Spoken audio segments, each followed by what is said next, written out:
Hello and welcome to the In the Pen podcast, a podcast about relievers, part of the Pitcher List podcast network. My name is Jake Crumpler, and as always, I'm joined by Pitcher List's bullpen expert and editor-in-chief, Rick Graham. Rick, how you doing? How have you been ringing in the new year? Yeah, been doing well. Getting a little acclimated to the new role, and been a busy time as we ramp up to the. We're almost through. Almost at PitchCon. What's that? 2 weeks from now, and then Oh man. Then after that, we're looking at fantasy draft guys, draft kits, and the fantasy season's right around the corner. So yeah, it's exciting time, busy time, but yeah, it's this is when the fun starts to begin. I feel like January, football playoffs are always, I know you're not a big football guy, but at least I enjoy the NFL playoffs and like college football playoffs. And now, going into baseball season. Good time.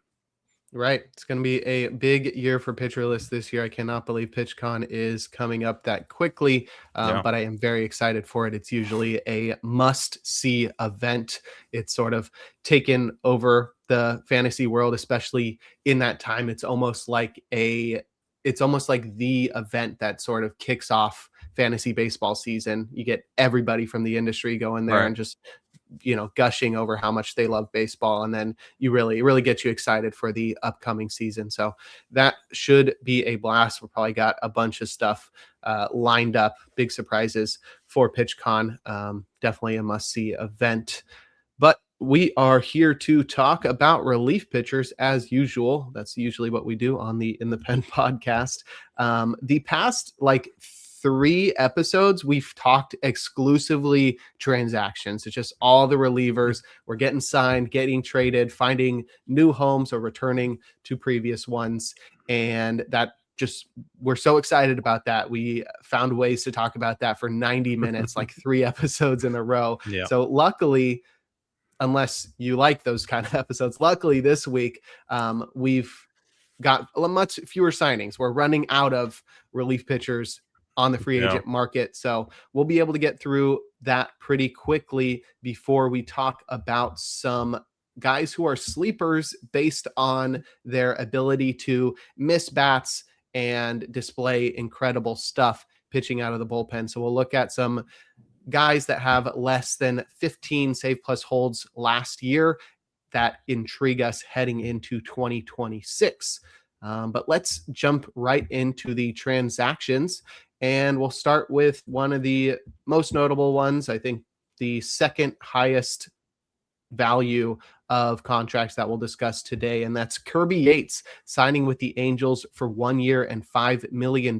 Rick, we got the division right, predicting that Yates would go to the Rangers just a couple weeks ago. But he did not. He will ultimately go to the Angels, who have really leveled up their bullpen this offseason. Yeah, it's they're clearly just throwing darts at this point to see hey, we'll take a shot on a bunch of, very Angels fashion. They love their veteran bullpen, veteran 1 year relievers. So, outside of Stevenson, you'll have, Pomeranz, Yates, and Romano there to kind of, Pomeranz not so much, but Yates and Romano both big, have a lot of save history and saves to their name. From what Yates last year was a little concerning how things ended, or I guess even started with the Dodgers and never really worked out for him. There's hope for a bounce back there. He had he's been dropping his arm angle the last couple of years, and I wonder if it's either age and fatigue in his shoulder, because he's had shoulder issues, and maybe sometimes it's not like that they're wanting to lower their arm angle. It's just their shoulder it just starts dropping, and it didn't work out last year, especially for a guy like him who's a big splitter, splitter heavy, and the movement the profile just changed on, and it wasn't as good. But it's definitely something fixable. I think right now, let's see, they have the roster resource has Stevenson, Pomeranz, and Yates as in some sort of committee. I still like Stevenson as long as he's healthy. It's obviously a huge if. But yeah, and I don't know. Ben Joyce is probably not going to be healthy as well. So this is going to be a bullpen that this spring is going to be heavily scrutinized. Whatever the Angels are doing in March, whenever those guys are pitching, Stevenson, Yates, Romano, I didn't throw Zephyr John in there. Like, you just like watch those outings, or like at least pay attention to how the results are and how their stuff looks. It's a very boom or bust move for a boom or bust team. Every single player on that team seems like they're gonna have a huge year, or they're gonna be injured for the majority of it, and the bullpen is not exempt from that designation. So I think the elder statesman Kirby Yates, he's going to be 39 next year. Yeah, definitely fits that mold, but he's still got a lot of swing and miss in his game, mostly on that four-seamer, 18% swinging strike rate overall last year on all of his pitches. So he's a guy who's going to be able to get a lot of strikeouts, probably going to walk too many batters, and get hit a little bit hard. He had an 8th percentile ICR last year after being literally 20% lower the previous year. So there is something, there's something to be said about the hitability of Kirby Yates, but I think it's a good addition. It fits the mold for this team. Like, I don't know, getting somebody reliable on the Angels just doesn't seem right. Yeah, it feels very Angels-y. I mean, yeah. At the end of the day, I know like Reed Detmers deserves a chance to start, but I would just like love to see him being their closer this year. But no, he should start. He if he fails this year as a starter, then he goes back to the bullpen and he can dominate there. But yeah, it's going to be, I mean, Romano, Yates, Stevenson. There's so many options there that I could see any one of them taking the role and running with it. I could see almost all of them just like falling apart, getting injured, not working out. So yeah, they're just throwing darts at guys and hoping at least one or two of them stick and they have something in the back end. Next, we have Ryne Stanek signing with the Cardinals for 1 year and $3.5 million. He'll have a $6 million club option for 2027. Stanek would really have to have an enormous year for them to pick up that option. But nonetheless, I think he throws his hat into the closing ring, and that's not really saying much about Stanek, but more so this state of this bullpen. I think Riley O'Brien and Jojo Romero are solid, but not really your typical closing options. And Stanek is somebody who has more experience in the ninth inning than most of the guys in this bullpen, with a career 14 saves. So that's not saying much again about Stanek, but more so the state of the Cardinals bullpen. Yeah. What kind of stake do you put in Stanek being a possible closer for this team at some point in the season, or do you think he's going to be somebody who's more in middle relief because of his lack of consistency recently? Yeah, I think given him just being the veteran there, and not that, I mean, Riley O'Brien's it's his second year, going into his second year, but he's in his 30s, so it's not like he's like some young, prospect or anything. But I think Stanek, being a veteran there who's on a 1-year deal, I guess it also depends on Romero. I think there's still a lot of smoke to the Romero rumors. I guess the Mariners are still even interested in him even after they traded for Ferrer. So if Romero, because Romero is probably their biggest trade chip in that bullpen, but if he goes before the deadline, now Stanek kind of becomes that guy, and I could see Stanek at least getting saves in the first half of the year. It was a really weird year for him last year because the ratios were the worst that they've been, and he had only a 2022 or 22.7% K rate. But like his stuff, and even at his age, his stuff is still really, at least on pitch value metrics, like really good. I mean, 513 PLV, 116 stuff plus. Still throws 98.5 miles per hour on average with 18.1 inches of IVB. I think a big issue with him is just like locating that up in the zone more. He gets hit hard. He's more middle or lower in the zone. And then the slider's still a really good secondary. It's above average at least. And then the splitter wasn't great last year, but still as a third pitch, I mean he should be.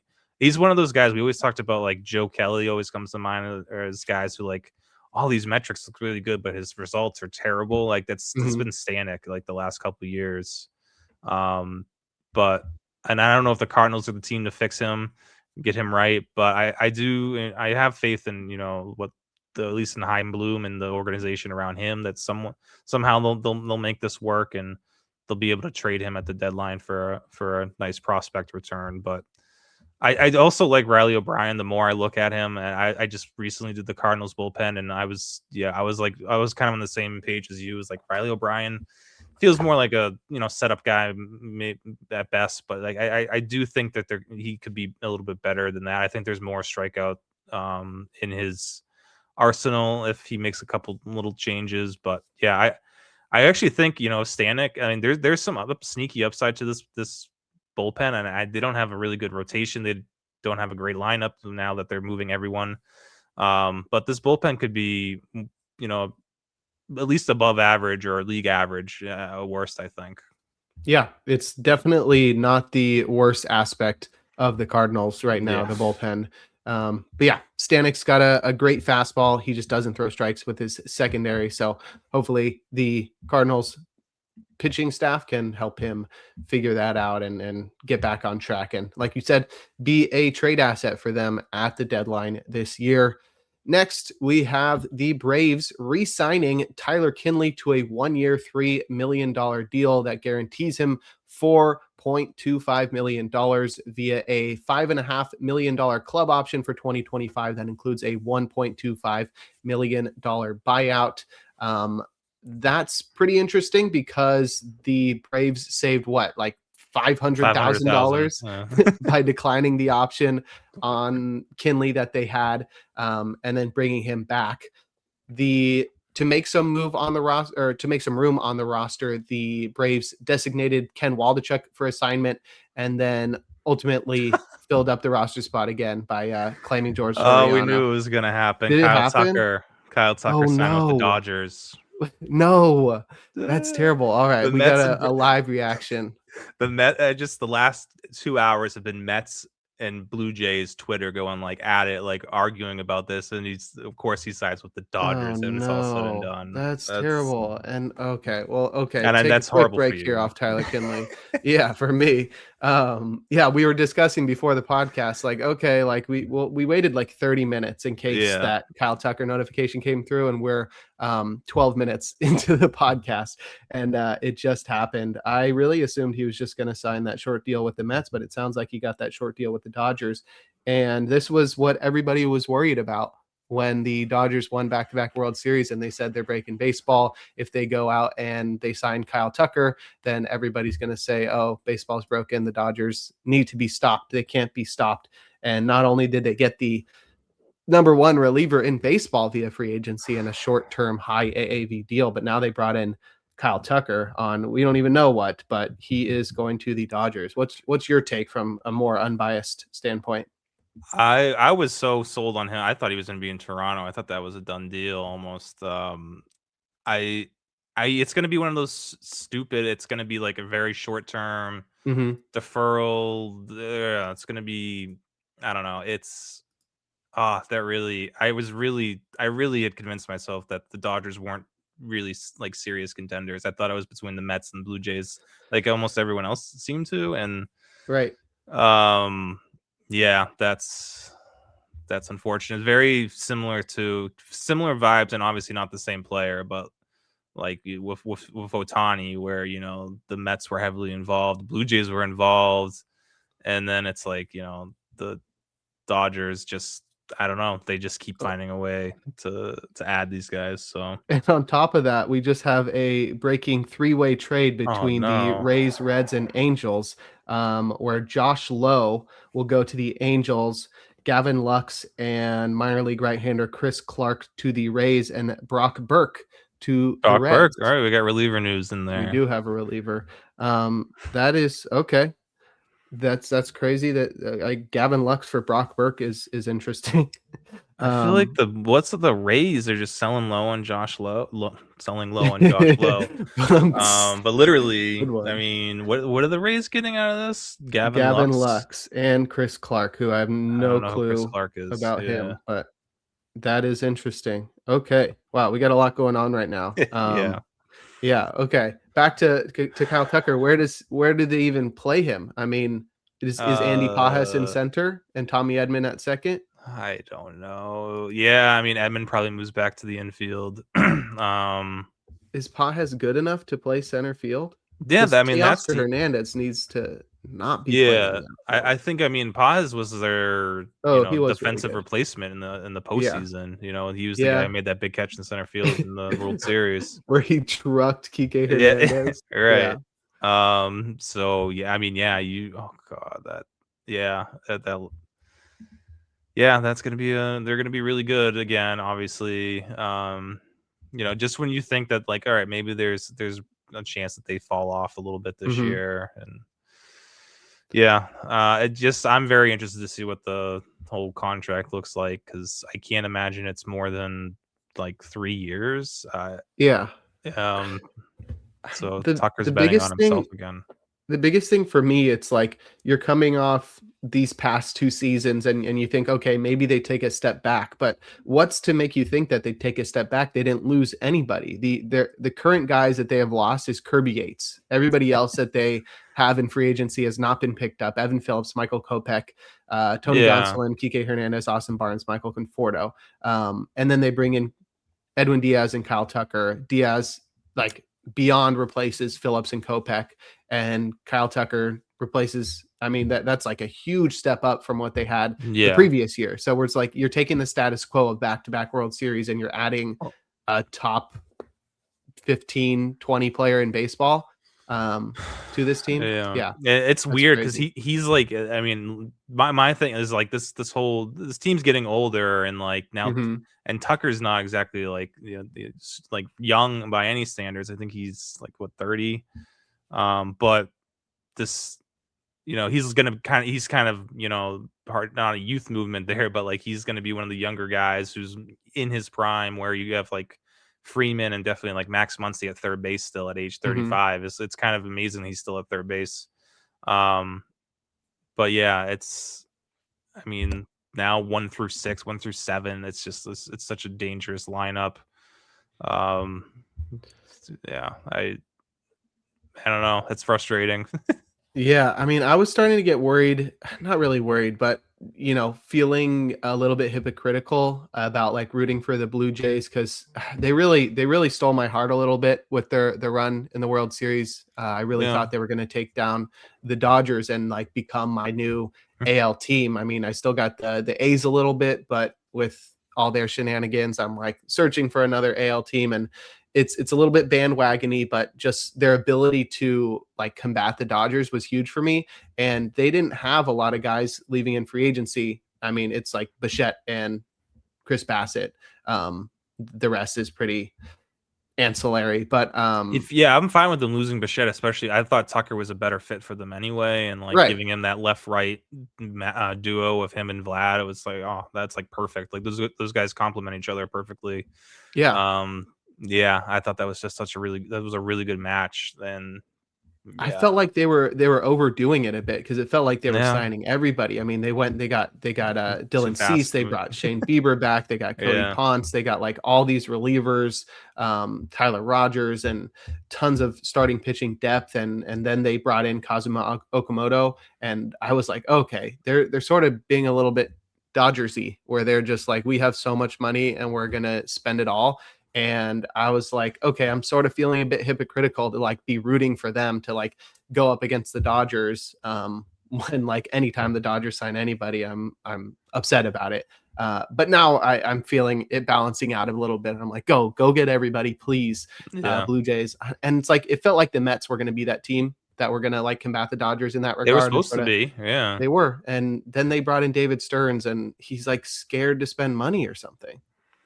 Yeah, there's probably some sort of disconnect between him and Steve Cohen. Who, I mean, Cohen was tweeting tonight about like it sounded like he felt good about the Tucker news. Mhm. But yeah, I mean, just I guess never at this point in this day and age, you can't count out the Dodgers ever.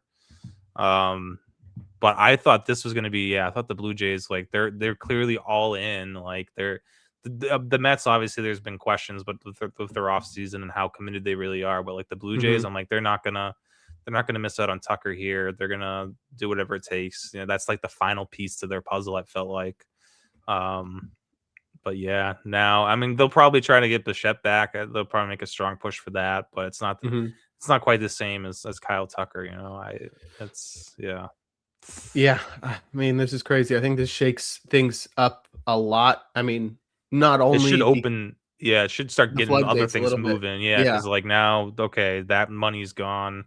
Bellinger should be, pretty quick to sign. I mean, now does Toronto get in on Bellinger? Do the Mets get serious Mhm. there? The Yankees kind of have been dragging their feet Oh with my god. him. It's Um, yeah, silly.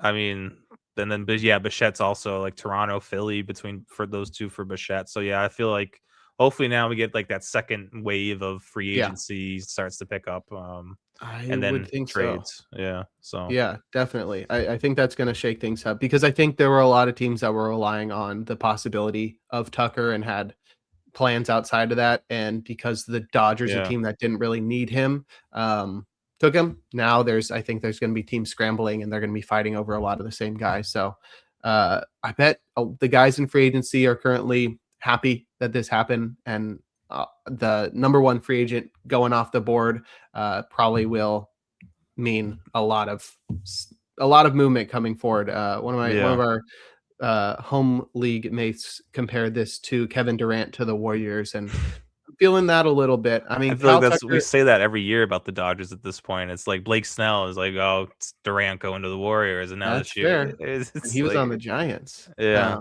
But it does. Everybody always talks about like, oh, like Kyle Tucker doesn't want to be like the guy, and like now he doesn't have to be the guy. And I'm like, okay, like there's so many other teams where he's not the guy. Put him on the Phillies. Or put him on the Phillies or the Blue Jays. He's not the guy. no, Here in he's going to Toronto be he's like still, the fifth guy. yeah. I mean, Toronto, it's still Vlad's team, and even New York, it's still Soto and Yeah. Lindor.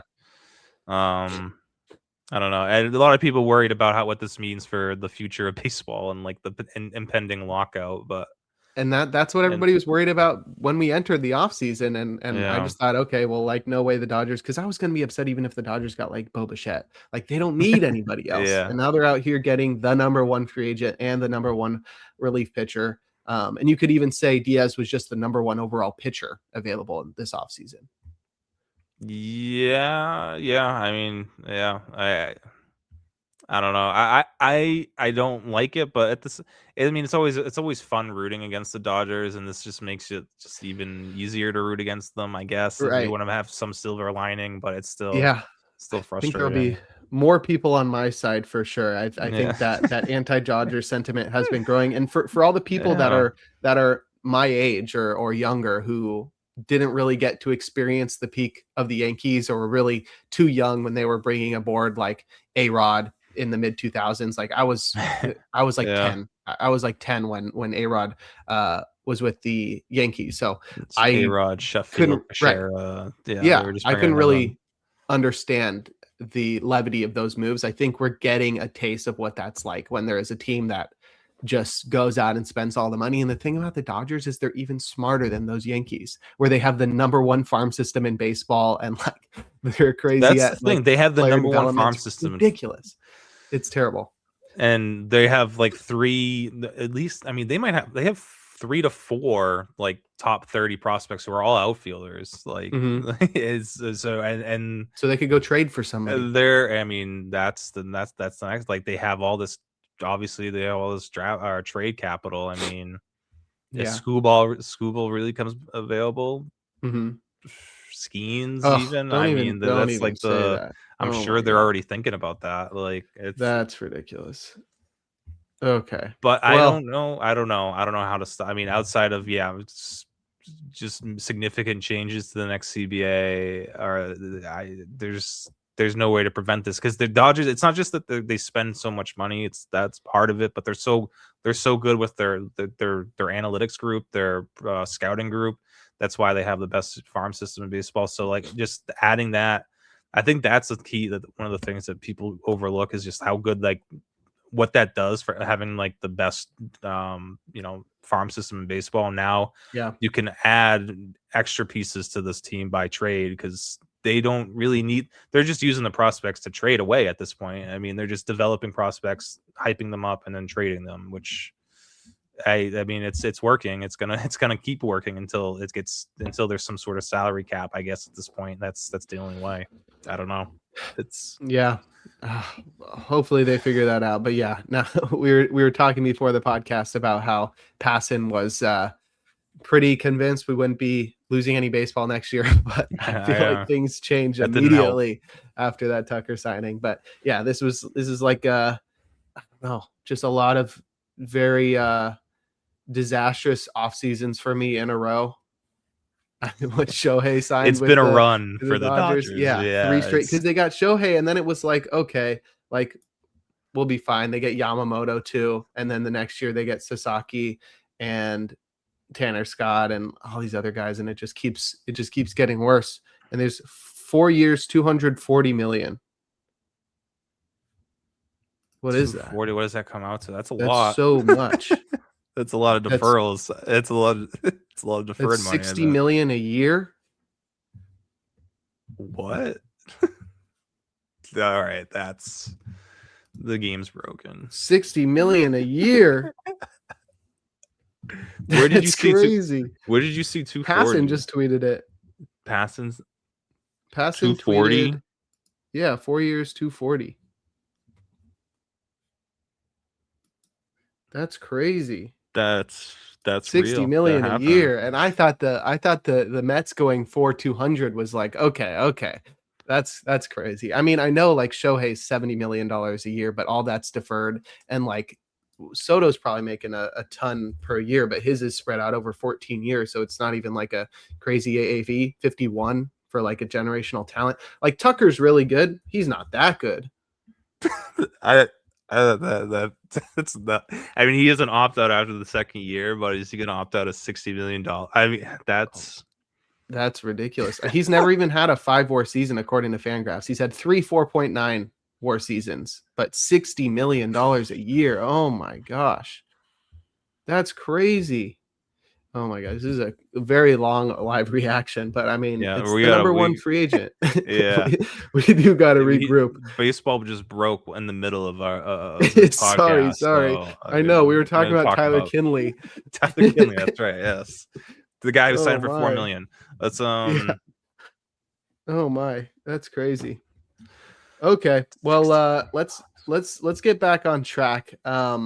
Let's take a quick break, and when we come back, we will get back to talking about relief pitchers here on In the Pen. And we're back. Jake Crumpler here with Rick Graham on In the Pen. We have been live reacting to the Kyle Tucker signing and that weird 3-team trade that sort of got shoehorned in there. Yeah. Passan, by the way. Passan just sneaking that in there in the middle of the Tucker news. Yeah. Oh my gosh. So Kyle Tucker to the Dodgers, 4 years, 240. We'll leave it at that for now. Wow. Let's get back to talking about relievers. Before that broke, I was discussing Tyler Kinley returning to the Braves. They had DFA'd Ken Waldichuk and then claimed George Soriano. Soriano hasn't really had a lot of success, but he is somebody who throws hard and is still like 26. So maybe there's something there for George Soriano in Atlanta. I think there's certainly opportunity in a bullpen. I think last year they used the most relievers ever in a season. The Braves did. Yeah, I mean, down the stretch. I mean, they had a bunch of injuries and they were kind of, just trying things out down the stretch when they kind of fell out of the playoffs. Yeah. But Kinley was really good for them, once he got there, and like, oh my gosh, July, sub 1 ERA, right? Yeah, and I was looking at the Braves bullpen, and he just really I don't say he stopped throwing his fastball, but he was throwing his slider 75% of the time once he got to Atlanta. his fastball is bad, and even getting out of Colorado and Coors, it's not helping. Atlanta's not going to fix his fastball issues, but the slider is really good, and yeah, if he can just keep spamming that, he should be fine. As he's not, I mean, even when Joe Jimenez comes back, it's going to be tough for him to be a consistent holds guy. But yeah, this Braves bullpen all of a sudden, when going into the offseason, especially with Kinley and Johnson having, they both had team options, and it was kind of, what is this bullpen going to look like next year? And I think they've done a really good job. They've spent money, with Kinley and Robert Suarez, but I think this bullpen will be, especially if I know Jimenez is now a bit more of a question mark than we thought before, but this bullpen could be one of the better ones in the NL. If people sleeping on Dylan Dodd too, who doesn't even have it. He's not even listed on the roster right now, on a roster resource, but like he really pitched well out of the bullpen for them last year. It gives him a third lefty.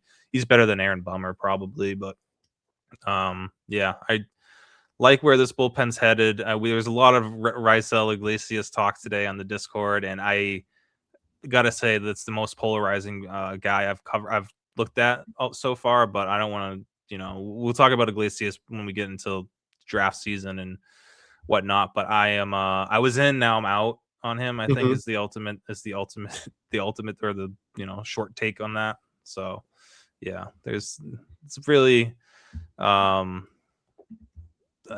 Suarez I think is going to be the closer sooner rather than later there. Yeah. So Tyler Kinley to the Braves. They also claimed George Soriano, who added 2 miles an hour to his fastball. He probably won't. He doesn't have any options, so he'll probably end up in another team. It's one of those situations, and you see a lot of teams doing this. They'll acquire a guy, or they'll claim a guy, and they'll DFA him to see if they can get him off the 40-man roster, but keep them in the minors. No. So if nobody else claims him, but I don't know. He hasn't been great. But he's always been interesting. Yeah, he really underperforms his metrics. Yeah. He's not that old. He's going to be 27. He added 2 miles per hour of velocity to his four-seamer this past year. So maybe he's figuring something out, but it's still a terrible pitch. So yeah, I don't know. We'll see. He was intriguing in Miami when he was coming up, and he had a pretty good, he had like a good stint there for a second, and then wheels kind of fell off. But yeah, there's some intrigue there. That's why teams keep claiming him. All right. From one Brave to a former Brave, Pierce Johnson signed with the Reds for 1 year, $6.5 million. He'll have a mutual option for 2027 that will likely take off a little bit of that $6.5 million. That's just what he's guaranteed. So I'd assume there's some part of a buyout in that mutual option that brings it up to $6.5 million, but still Pierce Johnson got a pretty good deal there. He is not going to be closing for the Reds since they brought back Emilio Pagan, but he does enter into a bullpen that's pretty decent even after they DFA'd Yosfer Zulueta as a result to make room for Pierce Johnson. But I really like this Reds bullpen. They've brought aboard Caleb Ferguson, Pierce Johnson, and brought Emilio Pagan back, and they have a lot of exciting talent too. They just got Brock Burke too. Right. Good call. I'm not a huge Brock Burke guy either, but it's another lefty. They could definitely have used the lefties have been lacking in that bullpen. I know they have had like Sam Mole and other guys, but upgrading to Ferguson and Burke is probably the best combination they've had in a while there. It's kind of a lot of money for Johnson, I guess. I actually now what was his option? That I feel like it was close to that as well. That the Braves declined. So yeah, both Kinley and Johnson still making out all right this offseason. He's not. I thought there was a chance, like if the Diamondbacks signed him, he would get a chance to close. But he's more of he's not really a closer type, and he got a chance to close for the Braves last year. It didn't go well. But yeah, he still has an ability to miss bats with his curveball. But again, similar-ish to Kinley, it's not a great fastball, and I guess I don't love also the Cincinnati, the small park factor there. But he should be, if anything happens with Pagan early on, I mean, they might go to Pierce Johnson before they go to like an Ashcraft or someone else, just given the seniority there. So someone to keep an eye on for sure. I'm kind of bummed that they had to DFA Zuleta after that, because I know he didn't pitch well last year and he's been hurt, but like still an intriguing arm, and I think that's why he was DFA'd this morning and he's already traded within 3 hours. I think he got traded to the Mariners. So yeah, clearly there was interest there once he became available. And yeah, the Mariners, that's like such a Mariners like guy to take a chance on too. Just huge stuff. It's like Carlos Vargas or the Bizardo too. Just like guys with big stuff that, you know, we'll bring him in, see if we can get him to throw strikes and hope he stays healthy. And that's it's a good you know, flyer to take on for the Mariners bullpen. Yeah, I was always intrigued by Zulueta. I thought he would get an opportunity, but there's so many high upside guys in the Reds bullpen that it sort of makes sense. But hopefully they got a little bit of something out of that trade with the Mariners. But Pierce Johnson to the Reds. Next, we'll talk about a couple of under the radar Diamondback signings. Today, they signed Taylor Clark to a 1-year, $1.55 million deal that includes incentives that can push it to $2 million in total. They designated Gus Varland for assignment in a corresponding move, which I had been intrigued with Gus Varland a little bit, but I don't think he's going to be as good as his brother Louis. And then they also brought Jonathan Loaisiga aboard via a minor league contract and an invitation to big league camp. That's pretty surprising that Loaisiga got only a minor league deal, considering the upside we've seen from him in the past. But he is somebody that intrigues us a little bit, considering we'll talk about him a little bit later. And I was surprised, though, that on the flip side, that Taylor Clark did get a major league deal, but I guess I just wasn't as tapped into his 2025 as I should have been. Clark was not bad. I mean, he wasn't bad last year. I was actually a little surprised that the Royals non-tendered him because I didn't think the cost would be that much, but it probably would have been about this, like 1.5 to 2 million range to keep him. But I mean, he's nothing special at this point, at this moment in time. I would maybe consider him as the best option in Arizona to close out games. It's either him or Kevin Ginkel, right? And you know, Ginkel's a huge wild card. There's upside there, and the rest of the guys are either, you know, soft throwing lefties who don't have like any upside, or it's, you know, guys like Dre Jameson or Juan Murillo who we don't know what to expect at this point. If they have a really good spring, maybe they can push for that closer role early on. But I mean, he's not a guy I would want closing, but right now, he might be the favorite, or at least co-favorite with, you know, it's got a guy like Ginkel or Ryan Thompson. It's still a bad bull. There's a couple teams out there that I don't understand what's going on in their bullpen, because there's ways to improve the bullpen, and like, you know, but I'll say, like, taking a shot on Loaisiga, I think is a really smart idea, especially that it's only a minor league deal. Because that's a guy who actually does provide some upside if he can stay healthy. That's the big thing with him. But even last year, and I think he's going to be one of the guys we talk about. He showed at least a little bit last year that there's still some left in the tank there from Loaisiga, and yeah, it just needs to have the things break right for him. But yeah, it's definitely worth the gamble for the Diamondbacks. Yeah, bullpen is wide open in the desert. Pretty much anybody's opportunity. Probably see Ginkel or Salfrank get the first chance, but really, who knows what's going to happen with the Diamondbacks bullpen in 2026. Next, we've got a trio of guys who were claimed off waivers. The Yankees claimed Caleb Ort, the Rangers claimed Zach Kent, and the Nationals claimed Paxton Schultz. Why do these guys stand out to you? Because Ort has been kind of intriguing in the past. He throws hard and has a good fastball. The Yankees do need some bullpen depth there, so I think there's a chance he sticks and is on their opening day roster. And yeah, he's shown 2 years ago with the Astros that he can be a middle relief option and a holds league option. The Kent, I don't know a ton about Kent, but the Rangers bullpen is super wide open as well. There's definitely a way for him to make that roster, and who knows, maybe work his way into a high leverage role sooner rather than later. But Schultz in Washington's even more intriguing because that bullpen is just.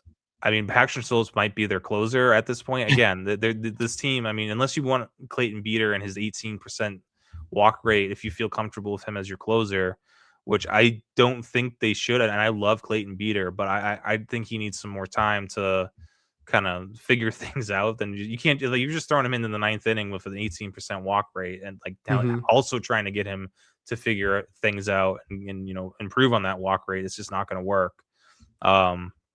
So maybe Schultz is a stopgap closer there. It's really that bullpen is I think the worst that I've looked at so far. Because Cole Henry is not a great option, and neither is Jackson Rutledge.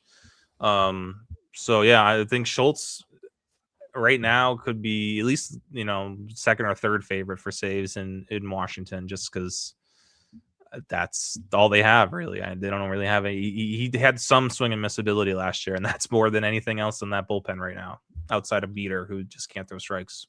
All right. Well, that's interesting. Paxton Schultz claimed by the Nationals. Now we will wrap up the transactions with a pair of trades. Ken Waldichuk, who was DFA'd earlier this offseason by the A's after a failed career there. He was acquired by the A's in the Frankie Montas trade with the Yankees a few years back.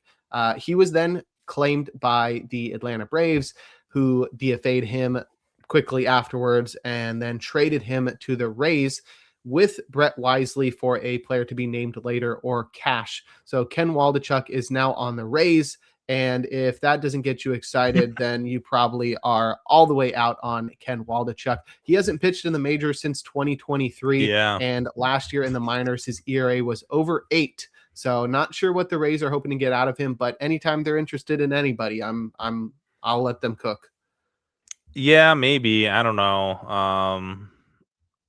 Yeah, we'll see. Waldichuk's a very deep. There was intrigue there for years, and he hasn't been healthy, and it just hasn't worked out. But maybe the Rays can get him going and fix him. All right, and then the other one was Chase Sugart, who was traded by the Pirates to the Phillies in exchange for 19-year-old third baseman Francisco Loreto. Sugart is 29 this upcoming season and had a 3.40 ERA in 45 innings for the Pirates this past year. So he will enter the fold in Philadelphia, but I don't think he's anybody that should get excited about. No, just minor league depth. Guy who still has options, who can they can call on if they need to. But yeah, he shouldn't. As long as that bullpen's healthy, they shouldn't need Chase Sugart. All right, let's now quickly run through some news and rumors from the past couple of weeks before we get into the main topic of this episode. Starting at the top, this was pretty notable across the league, especially because we had a lot of discourse on the socials about this. Vinny Pasquantino felt very strongly about this one, but the Royals are moving in the fences at their stadium, Kauffman Stadium. In the dead center field, they will not move the fence. I don't know if they're reducing the height, but I think it might be across the whole outfield. They're going to reduce the height of the fences from 10 feet to 8.5 feet. And then while center field remains the same, they are pulling in both of the corners by 9 feet. And that, I think, is twofold. Obviously, it's going to make it perform differently offensively. Pasquantino talked a lot about how the park factor in Kansas City is actually very unfavorable to batters, meaning it'll reduce your WRC plus because the park is actually good for hitters. Yeah, I put in and that's just because they get a lot of triples. I don't know if that's because they got a lot of fast guys out there. It's a deep outfield. It's just the gaps were huge. So yeah, anything, especially they have a pretty fast team. I mean, anything in those gaps was going to roll if that rolled to the fence was like an automatic triple. So Yeah, I see his The park argument. factor, Yeah. if you check Statcast though, the park factor does put Yeah. Kauffman Stadium like in the top 10 most hitter friendly ballparks, which has Because it's not doubles been and right, triples which has not pavement. been how people have talked about it for a long time. And I think that's because it's hard to hit home runs there. So I think this should even out the park factor a little bit because you'll have less doubles because you'll be able to track down balls easier, less doubles and triples, but more home runs. So it should Yeah. act more similarly to other ballparks. So not Yeah. really sure how that's going to affect the hitters as much, but it likely affects the relievers a lot, especially the closer, Carlos Estevez, who we're expecting to take a big step back after outperforming his metrics for the past 2 years with This the is Royals. this is brutal to him. I Yeah. feel because it's not only he's got the highest fly ball rate of like all relievers, and he's also got like one of the worst hard hit rates amongst all relievers. So Not good. I mean, there are a lot of fly balls that were caught around on the warning track when he pitched last year.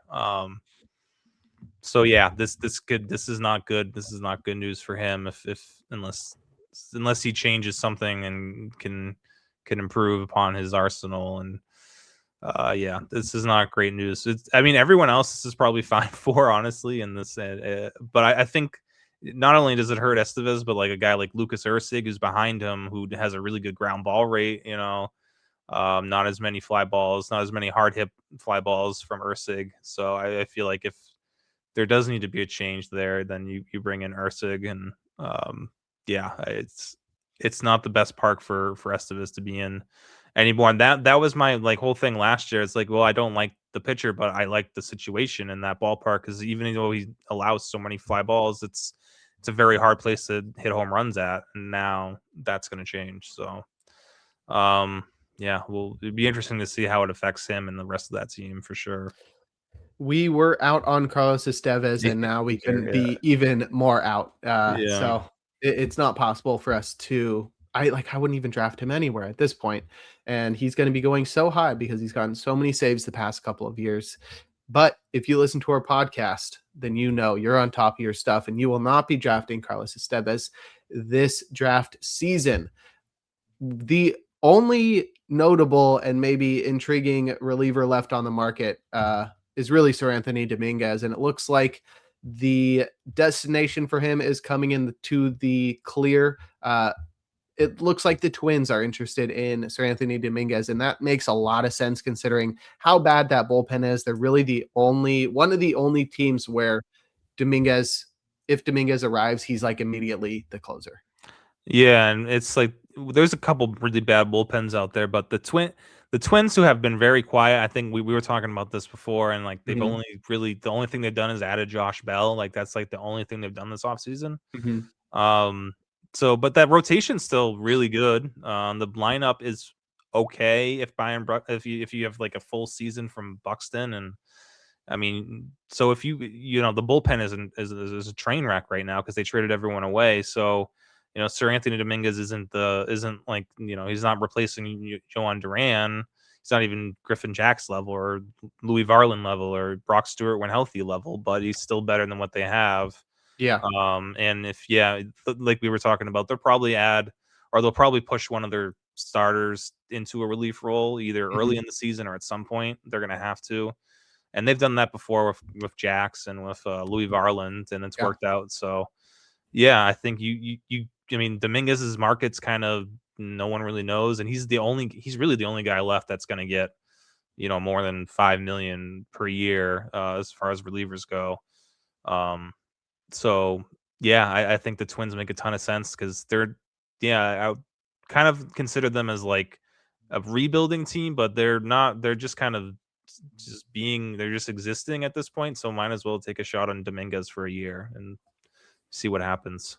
It makes sense. If they're gonna not trade their starters and try to compete this Yeah, year, I mean, then yeah, see, you gotta it's you the gotta AL fix the Central bullpen. too. It's like I Yeah, mean, that bullpen you is never so know. bad. You gotta do something, You never know. Like the AL Central could go any which way. right? So yeah, they Gotta give might as yourself a well. chance, though. Yeah, I know. I know. Yeah. The Rangers closer situation is also up in the air. They lost a lot of guys via free agency and trades over the past 6 months or so. So still trying to figure things out there, but it looks like it's going to be Chris Martin, not of Coldplay, versus Alexis Diaz, Edwin's brother, and versus Robert Garcia, who I think of those three would have the best chance just because it doesn't feel like Chris Martin likes to close. But the Pobo, Chris Young, said, I think every team would love to have a bona fide lockdown ninth inning, sure thing closer that's never going to give up a run. But the reality is most teams don't have that. And teams that go into the season that do have that oftentimes don't have it by about halfway through the season. It's not as ubiquitous as maybe it's perceived to be in terms of the role. I think that we do have our good options. We feel like, and it's our job as an organization to put our players in the best position to succeed. Our hope is that somebody really steps up and establishes themselves and wins that role and takes it. So they're hoping that somebody emerges as the clear guy. They just don't really want to make a decision. They sort of want the players to make the decision for them. Yeah. I guess we can't rule. I mean, I don't even know what to think of Alexis Diaz at this point. It's been so long since we've seen him actually, pitching well. But I guess there is some experience there. It's and yeah, I wonder if they're not totally done. I mean, like even a guy like Michael Kopech, just like bring him in for like can't cost that much money. I feel like they could afford to bring him in and let him also get into the mix here. Because yeah, I like Garcia the most here, and I think the only thing is that him being left-handed. But what else? The whole bullpen outside of him and Martin is so. They have Tyler Alexander is another lefty. So maybe there are a couple lefties and relievers out there still, like Caleb Thielbar. You bring back. Was he with them? I don't know. Yeah, I still like Garcia the best there outside, especially when it's between him and Alexis Diaz and Chris Martin, who's aging and never has really seemed to want to close games. Well, the Tigers also seem to have a similar situation where they got three guys that can close, but they're probably going to go with a committee approach, which I think is viable, but I feel like they should just throw Jansen in the ninth and let Vest and Finnegan sort of clean up the rest of the innings. GM Jeff Greenberg said a couple of weeks ago, I wouldn't say the specific save stat itself was something we were targeting. We were targeting impact arms that we felt could help this team win games in different situations. And we have a manager in AJ who is so good at finding ways to get the most out of these guys, putting those pieces together, using our guys in the right situations to get those wins. And then Kenley Jansen himself said to me, yes, it's unbelievable numbers to get this close. But like I told AJ Hinch, I didn't do this to get 500 saves or 400 saves, whatever. I was on a pretty good team, the Dodgers, which I don't know why he says that part. He hasn't been on the Dodgers for 4 years. I've had great opportunities, and all our focus is to try to help a team win, and all those things came with it. So at the end of the day, it'll be a great accomplishment, but I think the greater accomplishment will be to try to get to deep into the postseason and win the World Series with the Tigers. That's my accomplishment at the end of the day. That's why I'm here. So Jansen sort of putting cold water on the idea that I'm just here to get saves and achieve this accomplishment, lock himself into the Hall of Fame, and say, I'm here to win. But those sort of go hand in hand. Yeah, I think he's still mentioning the 500 saves. I feel like it's still, I think he knows. Yeah, he wants that. I do think at the end of the day, even if there is some sort of committee, if there is some sort of split there, I still think Jansen's leading it. Because even if it just makes more, even without the whole historical context and him trying to get 500 saves, it's still, I feel like just the way things would work out, I feel like makes sense for Jansen, who's always been the ninth inning guy. Like just leave him in that role, and then you can mix and match Finnegan, invest a little bit more.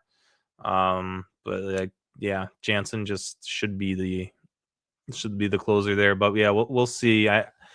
I don't know. I've just looking at recent ADP. Jansen is going really high, especially considering the potential committee that could be in play here. So I'm not really interested at that current price. But if the committee stuff starts to scare people off and Jansen comes down closer to like the 200 pick range, like then I might start considering it, because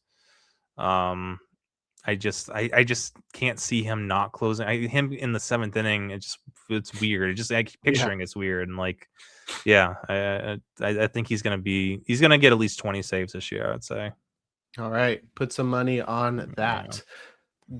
That will do it for our transactions, and we were making good time before Kyle Tucker decided to make a very stupid decision, but we still got time to discuss some swing and miss and stuff sleepers for 2026, and we will do that after this quick break.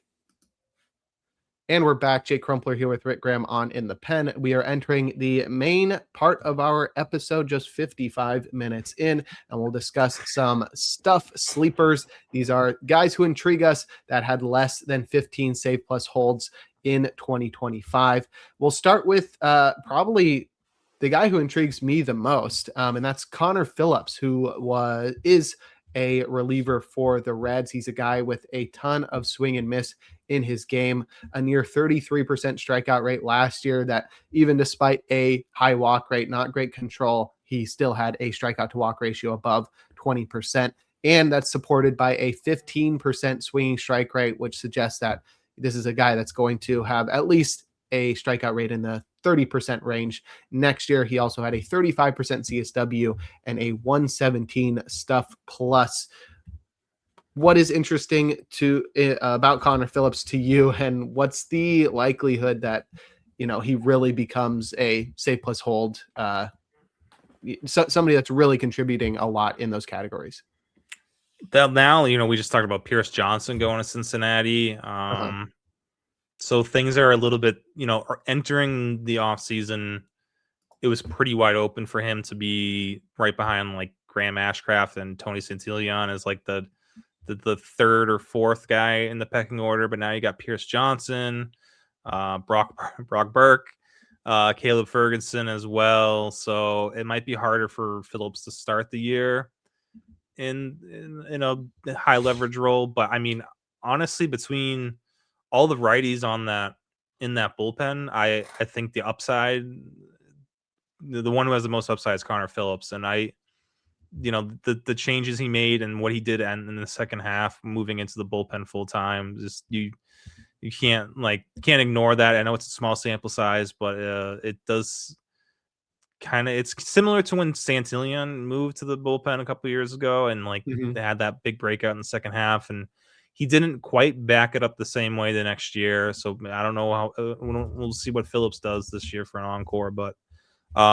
yeah, really, really good four-seamer and sweeper, and just that combo is all he should need in a high leverage role. So command location needs a little bit of work and refinement, but I mean the stuff's all there for Phillips to be. He might have honestly the best closer arsenal in that whole bullpen right now. So just as that fastball for starters could be such a good pitch. Right. It doesn't have great metrics, but he does throw it very hard at 98 miles per hour. He does. Might be a stretch, but he's a little bit Andres Munoz-esque in that you sort of just want him to throw that sweeper a bunch and then surprise people with the velo, because that sweeper grades out much better according to PLV. It also gets way more whiffs than the fastball. 95th percentile, 24% swinging strike rate on the sweeper. The fastball the metrics aren't terrible on it. It's just he has not been able to locate it. The command's bad. He's less than 50% zone rate, 45% high location. If he can get those back, if both of those he can get above 50%, it completely changes the outlook on this four-seamer.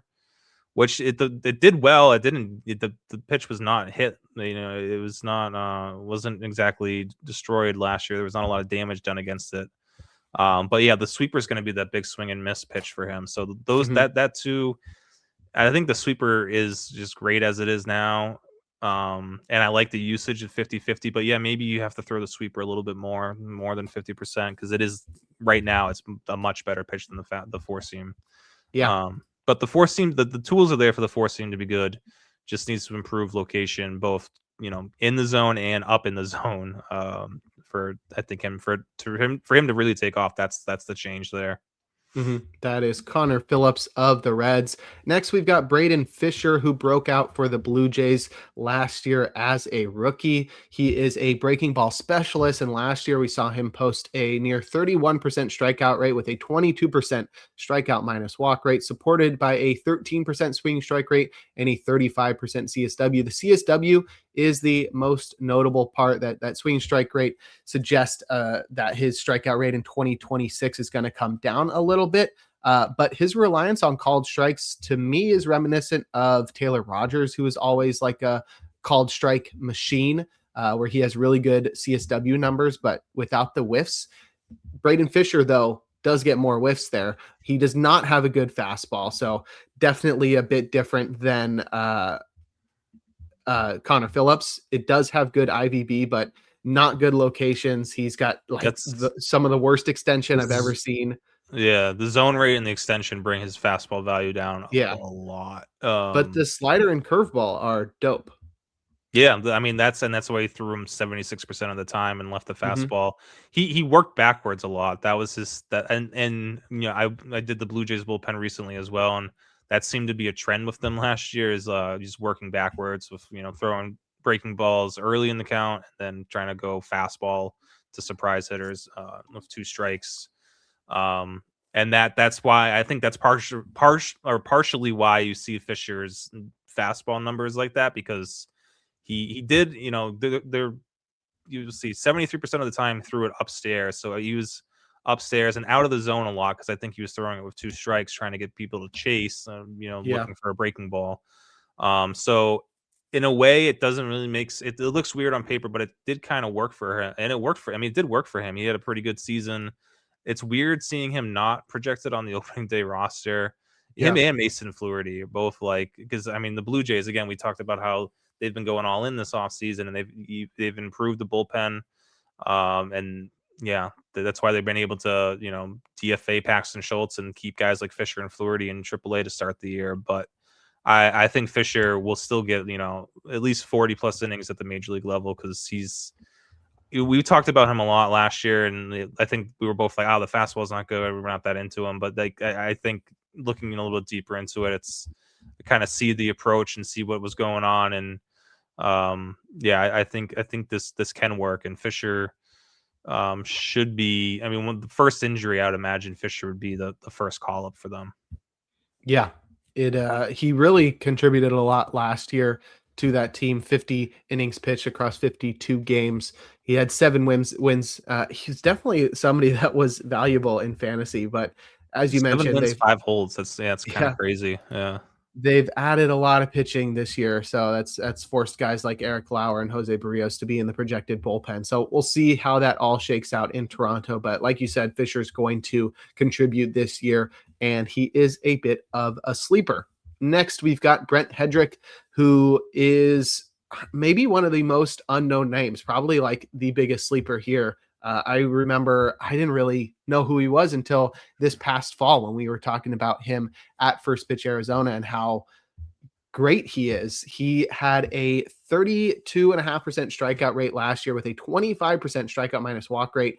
He is very overwhelming in the fact that he has a 37% Z minus O swing, and he gets a boatload of whiffs, 19%, almost 20% there. So this is a guy that's like guaranteed to be over 30% strikeout rate next year and a 33% CSW, but very under the radar, 3.13 ERA and 33% strikeout rate across 23 innings for Brent Headrick, who is a southpaw on the Yankees.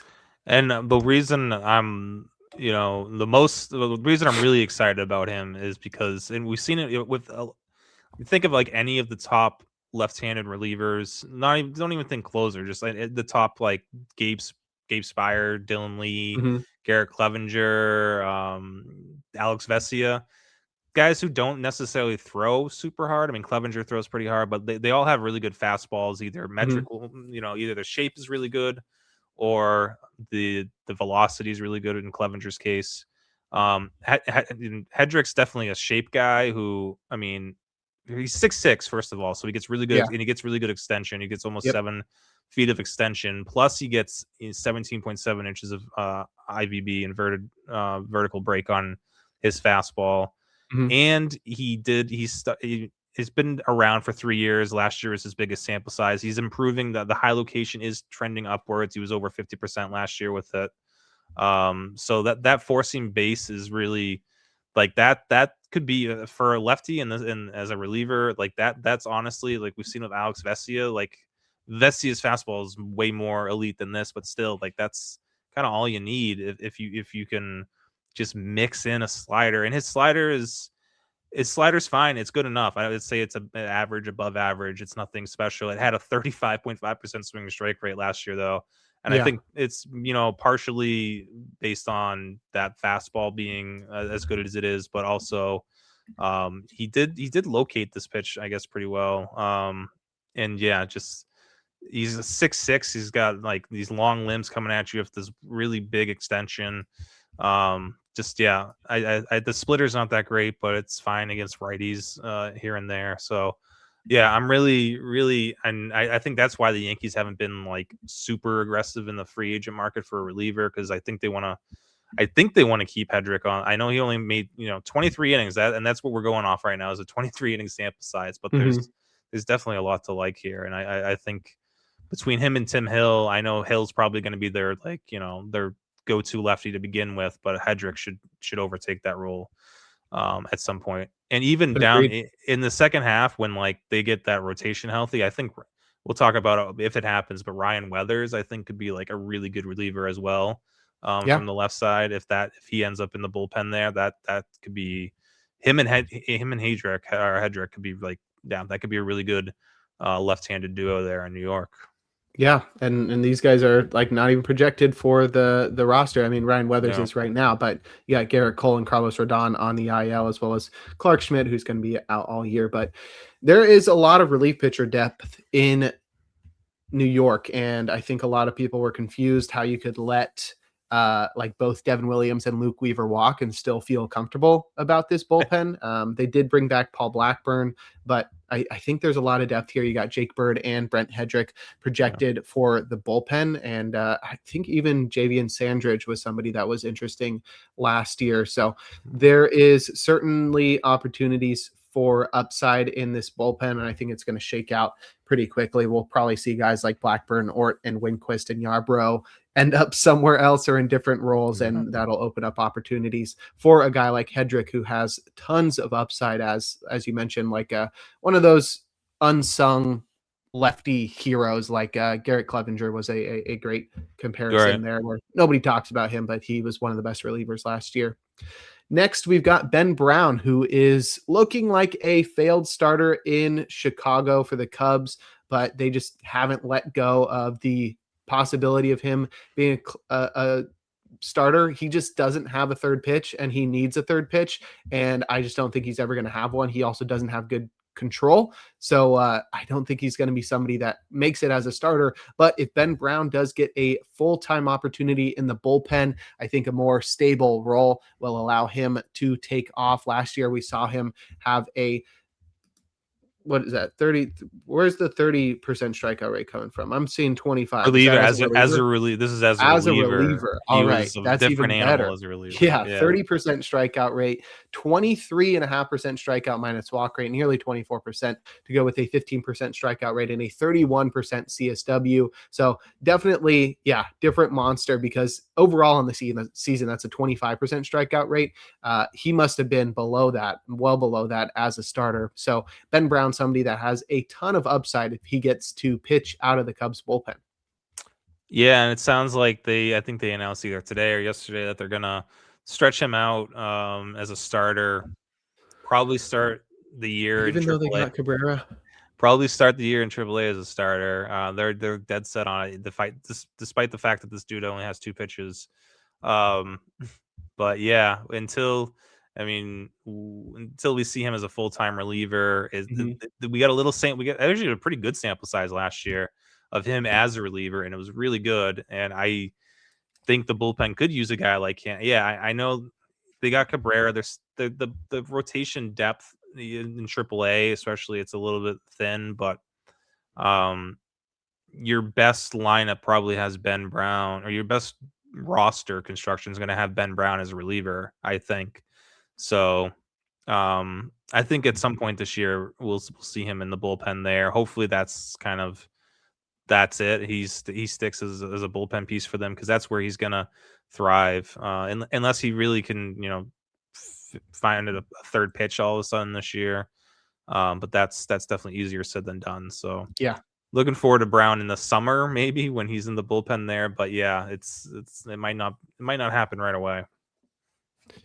Yeah, he's just like an ideal bullpen guy. They don't have a lot of starting pitching depth. That is fair. They do have like a really solid core 6 or 7 guys in Chicago, but they don't have like that ton of depth like we see with the Dodgers and the Blue Jays and stuff. So maybe there's that idea of like, okay, we keep him in the wings, and if it's like it really doesn't work out this year, then we'll put him in the bullpen. And they did add a lot of guys to their bullpen, so like there is a part of me that understands, but the bigger part of me is like he could be so good as a reliever. Just make him a reliever, and he's going to be amazing. That's Ben Brown of the Cubs. Next, we've got Bennet Sousa, who is on the Astros. He is also very under the radar, but he was somebody that was relied upon pretty heavily last year because of the injuries to the Astros bullpen. He's also one of the only.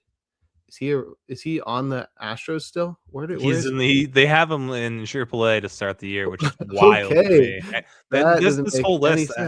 When I put this list together, and it wasn't, I didn't really care what roster resource was saying, but all these guys were listed as being on the roster, and now they're all not on the active opening day roster. So there's a lot of lefties. Yeah, I mean there's a lot of lefties in Houston, but Sousa displayed a very high ceiling last year, nearly 30% strikeout rate, 22% strikeout minus walk, overwhelming in the fact of a 44% Z minus O swing, and a bonkers 19.5% swinging strike rate. That suggests this is a guy with an even higher strikeout ceiling than he had last year. He's 2-pitch with a slider and a 4-seamer, but both of those pitches performed very well last year, mostly in the results, but the slider is huge swing and miss pitch. Yeah, that's all of those lefties. I mean, I don't know. I mean, Okert's another guy with big lefty or big like slider, swing and miss stuff from his slider. But Sousa, I mean, kind of came out of nowhere last year with that slider, and I just can't imagine him not being on the opening day roster after. I know they have King on there. I think he's better than King. Mm-hmm. King also has 3 options, so maybe it comes down to one of those two. But I think Sousa, he might not have the same hold numbers that King had last year, but like other metrics that matter, I feel like Sousa was a little bit better. And they relied on him still. He was a big, this is why I kind of there needs to be like a stat that doesn't, it's like a high leverage number, not hold saves, but like, cause Sousa came into a lot of close games, tie games, like, and you don't get a hold for coming into a tie game in the 7th inning. But I feel like Sousa was in, you got a lot of decisions, I feel like, because of when he was entering games, especially later in the year. So don't they have like leverage index or something? They do have a leverage index, and there's, but having, it's a whole thing. I'm trying to like figure out what the best way, like what the best metric or what the best way to go about evaluating or valuing relief appearances is. And there's we're kind of talking about things, but it's a lot to get through. But anyway, Sousa, I the swinging strike rate, especially on that slider, makes him really, really tough, almost unhittable for lefty on lefty. So I don't know. It's weird that they have all these lefties. I thought that this might be an offseason where they would trade them, especially since we've seen how teams value left-handed relievers, and there's not a lot of good left-handed relievers out there, and the Astros have 3 of them. So, maybe you move, maybe not Sousa, maybe it's Okert, maybe it's King, but like one of them I thought would have been moved for something. But they're all fighting. The 3 are fighting for, I guess, 2 spots at this point, and hopefully Sousa's not the odd man out, because the this swing and miss stuff from him is really enticing in holds leagues. According to Game Leverage Index, which on Fangraphs is the average leverage index when a pitcher enters the game, Sousa was at 1.20, which put him at 90th amongst relievers with at least 50 innings pitched, or amongst pitchers with at least 50 innings pitched. It's a pretty good stat, I guess, but I think leverage index weighs the ninth inning so much because the top 5 is Andres Munoz, Robert Suarez, Kenley Jansen, Will Vest, Tanner Scott. It's the Tom Tango. Yeah. And yeah, so like Sousa was like a 5th, 6th inning guy, but he had 5 wins, 4 saves, 7 holds. It's like not it's just kind of it's a weird spread. Yeah. You would have think more holds, but they kept going to King. King was their like 7th inning holds or lefty, and Sousa was coming in similar to like Tyler Holton was used in the past. Like last year, I know Holton had more holds, but just someone that they trusted in pretty much every situation. And when Hader went down, the Sousa was kind of the de facto closer too. It was like right to him. So that's where those 4 saves came from. So it's there's no way. I just can't see him not being on the roster opening day. He's got lots of upside, tons of swing and miss, like top 10 swinging strike rate. So I think Sousa should be on that roster and is probably going to be great once again. Really a great find and development from the Astros here with the 30-year-old Sousa.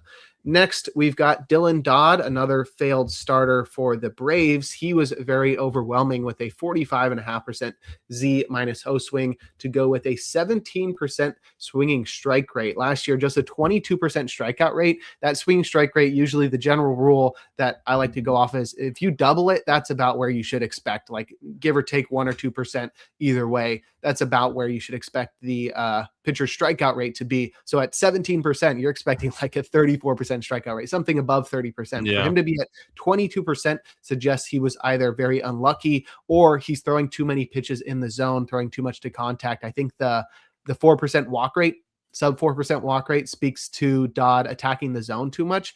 But as a reliever, it seems like maybe he can really take his game to another level. I mean, he pitched mostly out of the bullpen, only out of the bullpen this past year after being a starter a couple years ago. And we've seen the velocity on his pitches tick up. He gained 3 miles per hour on his cutter this past year, and he's thrown that pitch a lot more recently. What's your take on Dylan Dodd, and how does he factor into the Braves bullpen? Yeah, that cutter, which is like, it's kind of more of a hard slider, but that was the bigger. I mean, it doesn't really have a ton of break to it. It's almost like a change. I don't know. It's like a change up cutter something, but whatever it was super effective in throwing it 54% of the time. Clearly worked, and he was able to throw it for strikes at a 48% clip. So that's solid for that type of offering. But the fastball too. The fastball was one of the best fastballs. Again, I'm talking from like a lefty standpoint.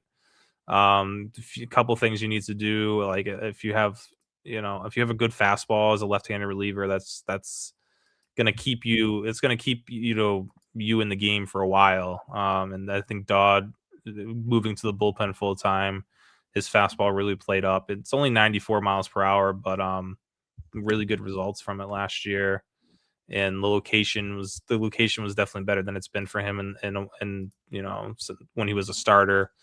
Able to throw it upstairs more. So yeah, I like the pitch mix from Dodd. The cutter is kind of a funky primary offering, but it works. And again, a guy who might not be on the opening day roster, but he should see plenty of innings next year, especially once that first bullpen injury happens, which I'm sure that's going to be in a month from now when everyone starts going to spring training. You start hearing all the injury news and all these guys who are going to be delayed. So a lot of these guys will still be on the opening day roster. It's just it's going to take an injury or two. Yeah, it's crazy how many guys have been removed from that projected bullpen.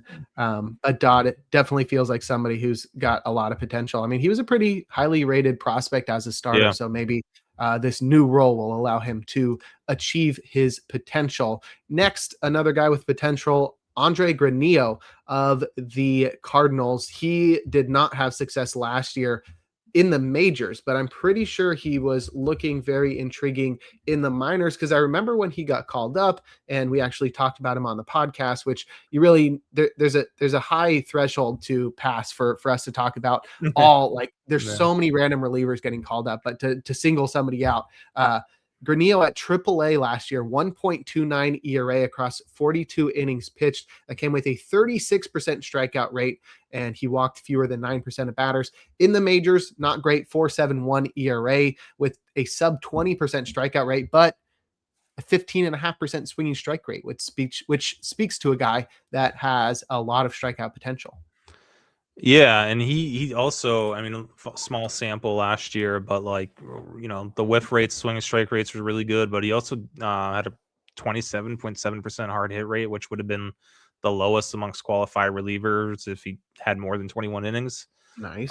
So yeah, and then you see like the low strikeout rate, and it's kind of weird. But I think it's at this point, the slider's a really, really good pitch. He threw it 65% of the time last year. And then, the fastball is lagging behind. It's probably good enough. It can probably be good enough for him to have a long career, but right now it's really the slider that's keeping him, pitching well at the higher levels. So that fastball, I don't know how the fastball improves. Maybe just location changes, maybe. But sinker. He might be more of a sinker. 1% of the time, and it graded out way better, 95th percentile PLV. He barely threw it. So there is that small sample aspect of it, but the metrics on the movement profile of it seems much better than the four seamer. So maybe he turns to a sinker slider guy and really just takes off. Yeah, he could. Oh, yeah, I like that sinker. Yeah, he might. That might be. I mean, there's a lot of guys I've been looking at that are like that. It's like maybe just throw a sinker instead of a four seamer, because but that could work for him. And yeah, even the changeup's not a bad little wrinkle that you can throw against lefties as well. So yeah, I like the mix here, and like we talked about the Cardinals bullpen, it's pretty wide open. So I probably doesn't start the year in the majors, but he'll be up at some point and he'll be someone you want to keep an eye on for sure.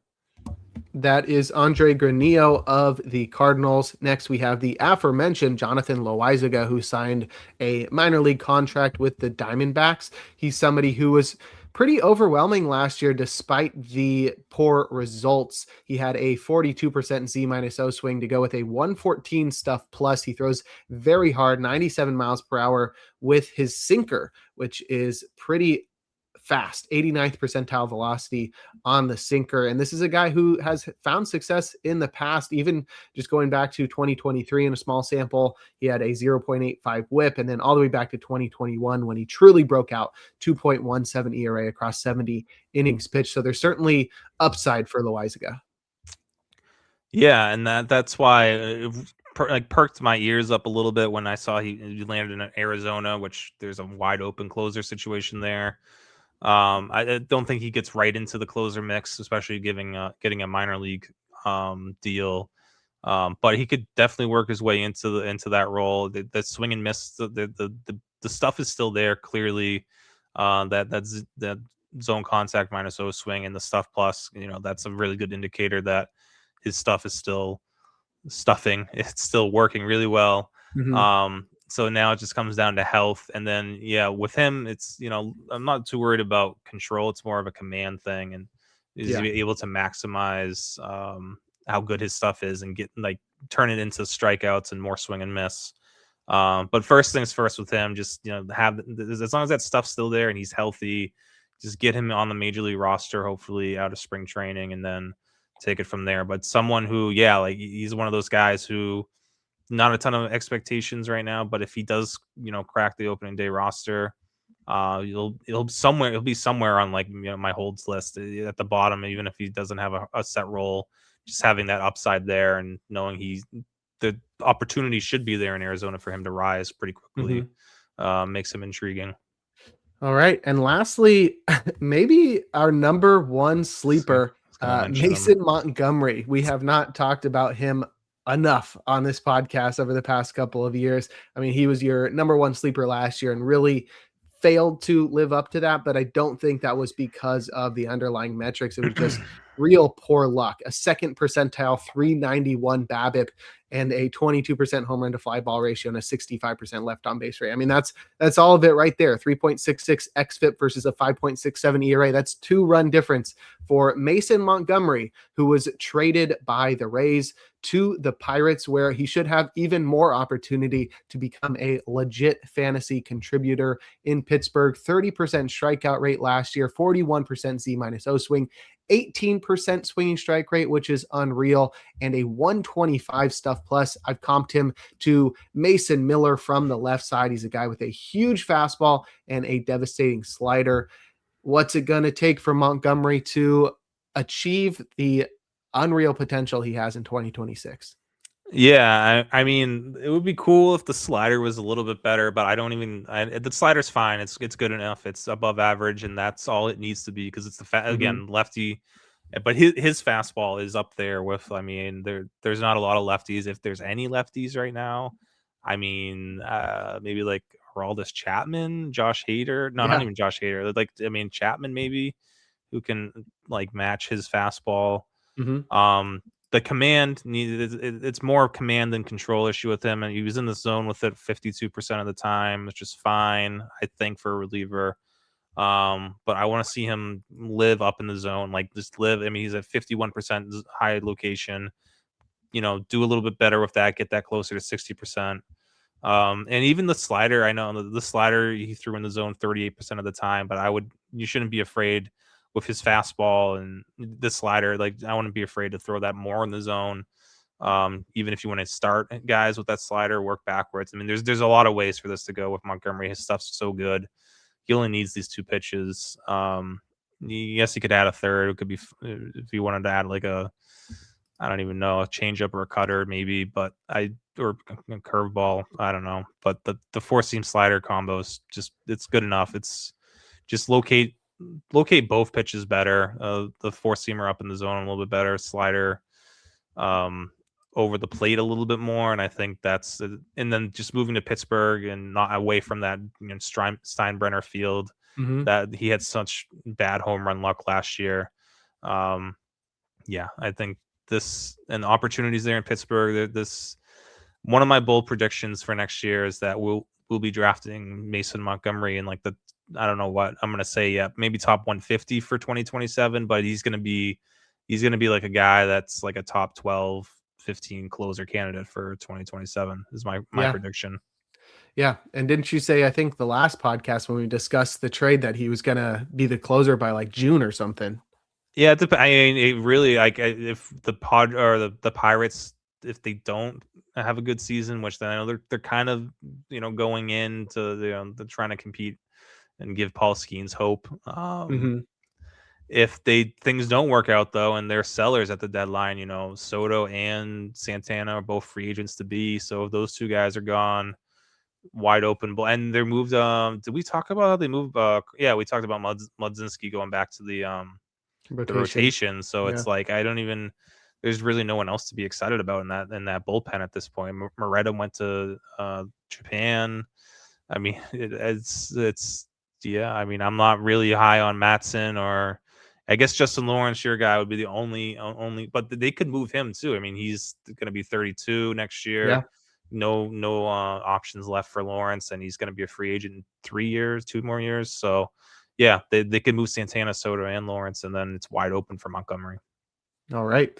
That is exciting. Montgomery, future closer in Pittsburgh. He certainly got the upside and the strikeout potential to do it. So let me run through the names that intrigue us real quick. Connor Phillips, Braydon Fisher, Brent Headrick, Ben Brown, Bennet Sousa, Dylan Dodd, Andre Granillo, Jonathan Loaisiga, and Mason Montgomery. I think that's a pretty good list of guys, and that's a pretty good podcast to kick off the 2026 year.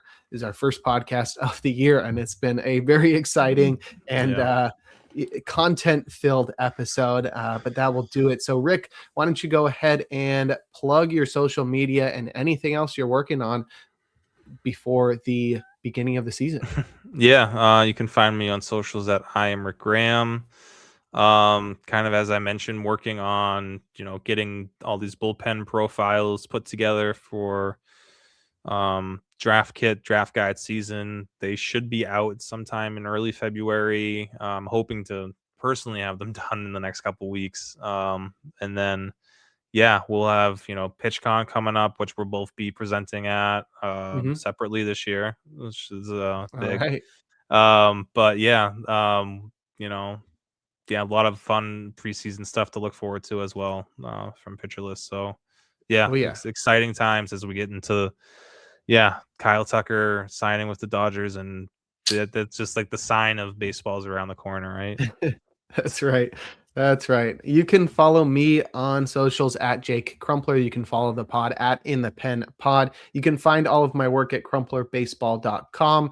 I do some work over at Baseball HQ, but mostly I'm over here at Pitcher List doing the In the Pen podcast. I will be putting out some starting pitching content at some point this offseason. I keep getting closer and closer to that. I talked it up a lot last year. I've talked it up all offseason, but we're getting there. I'm making progress. I will have a top 100 out some point in February. So look forward to that. I'm hoping to also kick off the First Pitch podcast a little bit early this year. So hopefully we get a lot more content from me as we enter spring training and pitchers and catchers reporting in just a few weeks. But as Rick mentioned, stay tuned for notifications about PitchCon. It's going to be a very exciting time. And big year ahead in 2026 for Pitcher List. And that will do it for this episode 146 of the In the Pen podcast. We'll talk to you all in a couple of weeks.